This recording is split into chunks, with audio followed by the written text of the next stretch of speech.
Hello everybody, Shinjo here, welcome back to the channel, and to Let's Talk Anime episode 72. So, I had 3 topics to discuss. I kind of spread them out between this video and the next one. You'll see what I mean soon enough. But if you saw the thumbnail, which if you clicked on this video you probably did, then I'm sure that you know what's coming up. So let's get started with the first thing, that is solo leveling.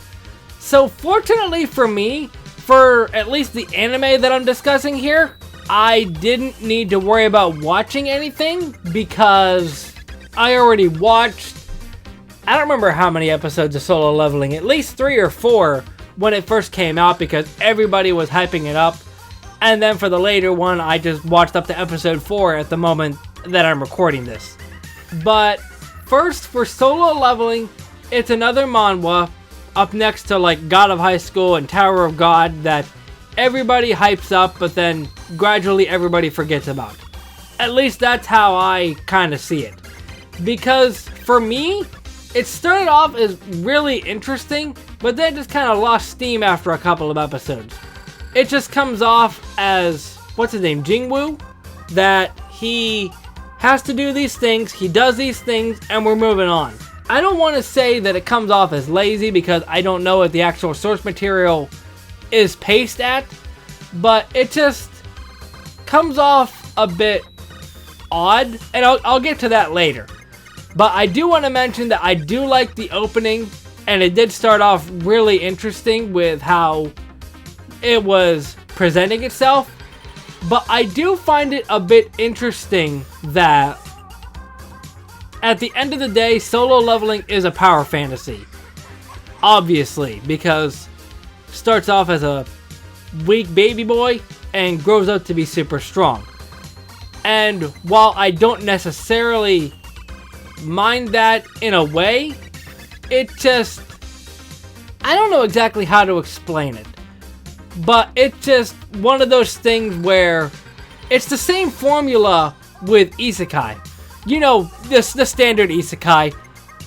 Dude gets reborn into another world.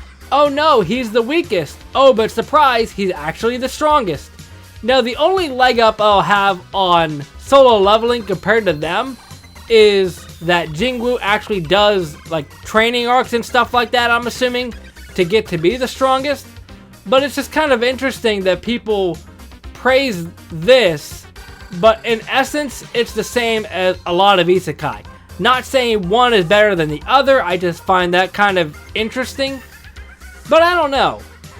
At the same time, there are a lot of moments where I watch an anime and just don't enjoy it, but then come back to it later and find out that I really do enjoy it. For example, K-On! K-On's one that I watched before, didn't really like it, but then came back to it later and really enjoyed it. I know I watched the dub at the second go around, so I don't know if the dub versus sub was what swayed me one way or the other, but I don't know. Solo leveling to me just comes off as one of those things where it's super popular when it airs, but now nobody really talks about it, at least in a positive light. But on the subject of a positive light, we're unfortunately going to take a bit of a detour to sad times because up next is all about Rachel Lillis. So, actually looking at this, I didn't recognize a lot of these characters. But, how was it? Maybe like a week ago from when I'm recording this, Rachel Lillis passed due to cancer. I wasn't intending on discussing this because it's one of those things where it's really sad, obviously. Prayers go out to her family and anybody else that interacted with her. But really at the end of it all, I couldn't really think of anything else to discuss. But then I saw a lot of people saying stuff online about not... How do I word this properly without coming off as mean or something like that? there are a lot of people that were saying about, like, don't give this any sort of condolences or anything like that, because Rachel Lillis was part of 4Kids, and 4Kids, like, destroyed a lot of anime and stuff like that. There are people that are trying to turn this into things like, well, dubbed anime is bad anyway, and it's just like, it's not the time for something like that. And I guess in a way, this is a good tie-in to the dub versus sub debate. I did discuss a video about this a while ago, but my thought is, if you want to watch dub, watch dub. If you want to watch sub, watch sub. Obviously, I have a soft spot for 4Kids because early Pokemon, Yu-Gi-Oh!, a lot of stuff. Heck, even the TMNT from 4Kids as well. But it just baffles me that people use a situation like this to kind of bring their own agenda into this, and it just comes off as tasteless. Although one positive that I will say came out of this, it does make me want to go back and watch other anime that Rachel Lillis voiced in, because just looking on this picture, she voiced a couple of characters in Hunter x Hunter, which I actually didn't know about. And a lot of characters on this, at least this screen, I don't recognize. So it kind of makes me want to go back and see other performances that she did in other anime to see if I can tell that it's Rachel Lillis. But fortunately, we're not ending on a sad note like that. Instead, we're going to end it on discussing my dear friend Nokotan. So this one is another one that I mentioned that fortunately I didn't have to watch any of it in preparation for this, because I am already up to episode 4. And it's interesting because, first of all, it's Wit Studio. Wit Studio has done a lot of big things like Attack on Titan and Attack on Titan. To be honest, I don't know what else Wit Studio has done off the top of my head. I'm sure that I will know it once I look it up, but it's so weird that Wit Studio, of all studios, done this. Because just looking at this poster, I would assume it's like Doga Kobo or something.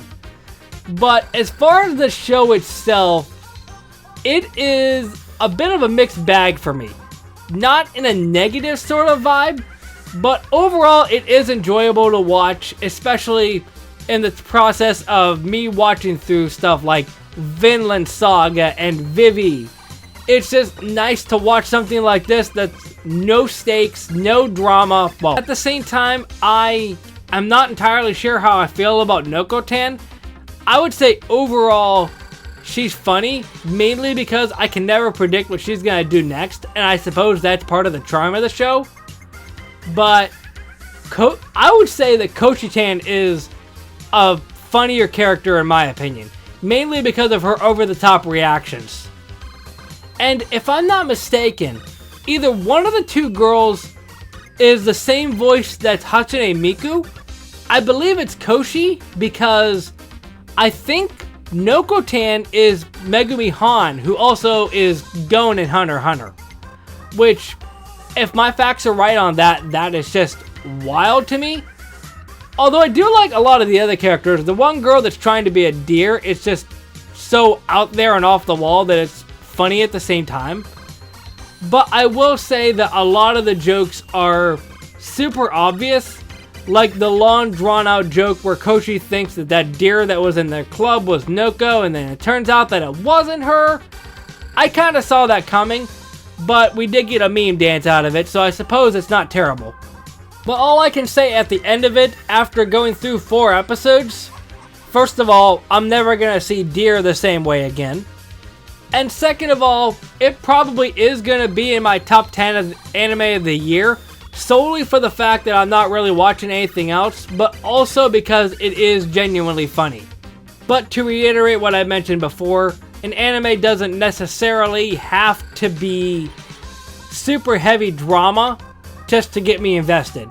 There are a lot of shows that's just solely comedy, and I love them for it.